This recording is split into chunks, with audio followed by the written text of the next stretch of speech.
Hey YouTube, Coppersan here. Today we're going to progress more on the main, the Demon Slayer. In the previous episode we finally cleared Chaos Root Abyss, but our winning streak was cut short by Lotus. And finally we got some decent lines on our inner ability and we started upgrading our gear a bit more. But before we dive into more bossing and training today, I'm just really eager to get stronger. And my weapon has been annoying me for quite a while. It just refuses to rank up, no matter how many craftsman groups I throw at it, it just doesn't want to rank up. I guess it has more of an exclusive taste in cubes. So with my reward points, I bought all the red and black cubes that I could in the reward point store in the cash shop and used those on my weapon. I'm using red cubes first because I just know it's gonna rank up from red cubes. Usually when ranking up, I prefer to use black cubes because they have a higher chance of ranking up and there's a better chance to get higher stat lines as well. But I just hate the idea of losing out on damage. So with the final few cubes, those black cubes, I can at least pick which one of the two group results I'll go with, and that's just very reassuring for me. But hey, would you look at that? It only took 4 red cubes to rank up, and with our remaining red cube and 3 black cubes, we got 10% attack and 10% strength, which is a nice little damage boost compared to the 7% attack and 4% damage potential lines that we had earlier. With this minor damage increase and a few more deadly practice runs, I finally felt confident enough to actually go for an actual Lotus attempt. I am doing these bosses with Femke, with my fiancée. She's already strong enough and she's a paladin, so she can just ignore boss mechanics anyway. We finished phase 1 without even dying once. And with the shared petty iframe we can burst down Lotus without ever worrying about those annoying lasers.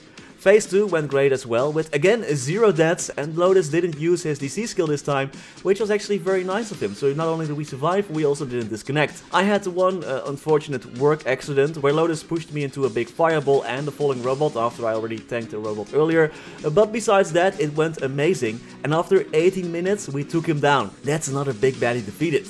After that I went on a little grinding spree. I just love training in CLP and Arcana because I can read Twitch chat and train at the same time, and with a totem, triple EXP card and those Monster Park EXP potions we can grind pretty quickly.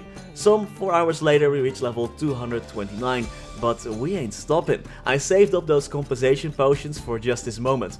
I used the potions that work up to level 229 for the most EXP gain, and 3 potions and 1 achievement later we reached level 231. At level 230 a new area, Morass, unlocks. Let's get our next symbol over there, and small warning, there are some spoilers ahead. And honestly, the Morass story is a bit confusing so far.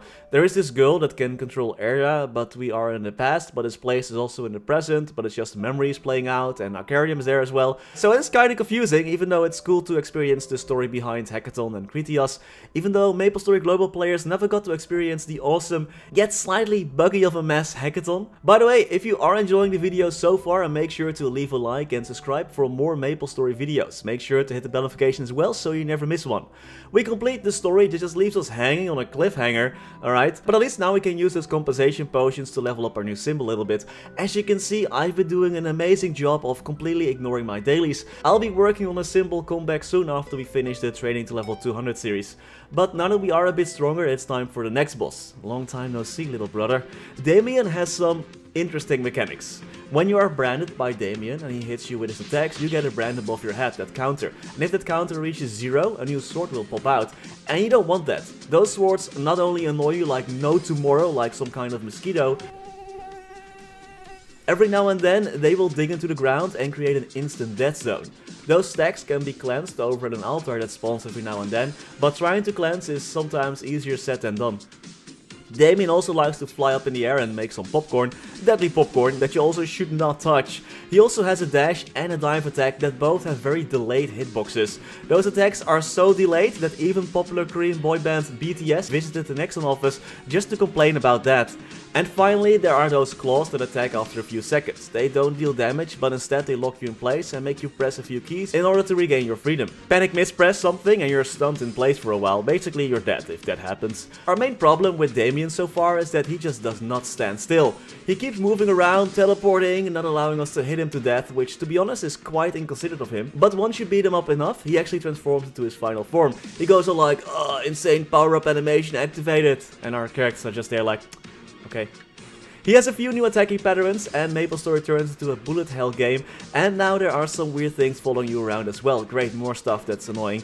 Getting those mechanics down was a bit easier than Lotus, but because of his constant disappearing, we need to learn to time our stunts better and find more windows to attack him. So in the end we survived, but we ran out of time. I leveled up once more and we tried to fight him again. We did a bit better, but we still need a bit more practice. Well, okay, there is another way. If we can just one-shot him, we don't need to care about timing and attack windows or boss mechanics. But how did I not see this earlier? Let's just get stronger before we face Damien again. I don't remember how long I've been coin capping, but I finally unlocked the final VIP level in the anniversary event. I calculated how much event currency I needed to purchase the most important items and made sure to collect those every day. We're also getting our level up potion that I'll put to good use soon. It works up to level 239 and I plan to use that level 238 together with my remaining compensation potions that work up to level 239. So I'll get like an instant 3.5, just a bit under 3 levels I think. But anyway, we're going on a shopping spree over at Mason and Nichols in the event lobby. I bought all the Notestone packages and all the cube packages that I could from this event. I'm not going for any rings myself because the Neo update will reward a better ring anyway. And now I got an insane amount of Notestones that I need to open. Yeah, peak content, I know. By the way, quick tip, if you press escape while opening those Notestones, you can skip the opening animation. We got ourselves a ton of cubes and first I want to rank up my gloves. And well, what do you know, rank up at the first cube. Okay, now I'm super happy and also quite concerned that I just used up all my luck. We did lose 1% strength, but that tier up is great anyway. Next up I want to rank up my hat from epic to unique as well, but okay, any minute now. Alright, those are all my black cubes. Maybe red cubes will be better. Okay, okay.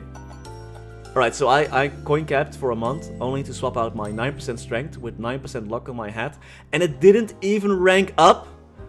10 cube experience, we'll definitely cube again. Actually, we're cubing more right now anyway. Let's try and get the bonus potential on our weapon to rank up as well.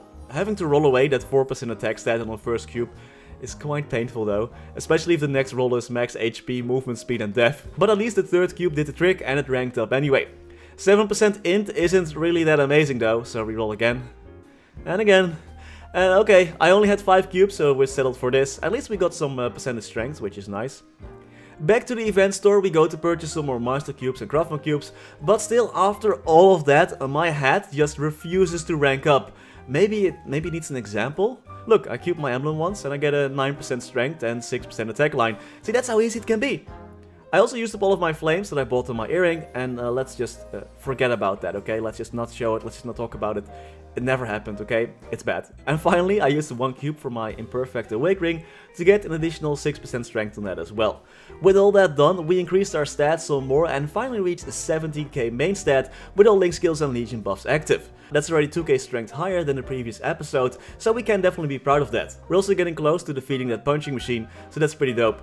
And finally, I put those Notestones to good use. There still is a lot more to gain with those skill nodes. Fusing them and crafting more holy symbol nodes is my current priority. I will grind and buy more nodes in the future, but first I still need to pay back my fiancée about 6 billion that I bought from her, so I'm currently saving up for that. Femke is continuing to level up as well, so we're getting ready to take on Damien in full force next time. And that was all for today. As always, many thanks to our members for making this video possible. Thanks to Niels de Coninck, Raar maar waar, Sebastian Hanoy, FLX, Jeff Wang, Pinky Traveler, Terry Kim, Jiju, Galaxy Art, Augustus Roderiguez, Varees, Ryaiser, Aryu, Dries, Zumker, Plux, Zenny, Wiley, Francisco Salsa, History Cannon, Backspace, OTI, CMAC, Safronix, Lonzo, BG Extremes, Harry Gardner, Ido Hyman, Anwar NHI, Brandon, Frank Bouquet, Ziggy Deer, Fine Asian Guy, Mr. Potemkin, Flidiot, Beamer WT, Lars Smits, Edgar, Knifesu, Chen125, Cloudfix, Sir QQ Morse, Gummy Bone, Sir Tito655, Grayson Lee, and Venishua. If you would like to be mentioned here as well and get early access to new videos, make sure to check out that join button below this video. Thank you all so much for watching, stay safe, and happy mapling!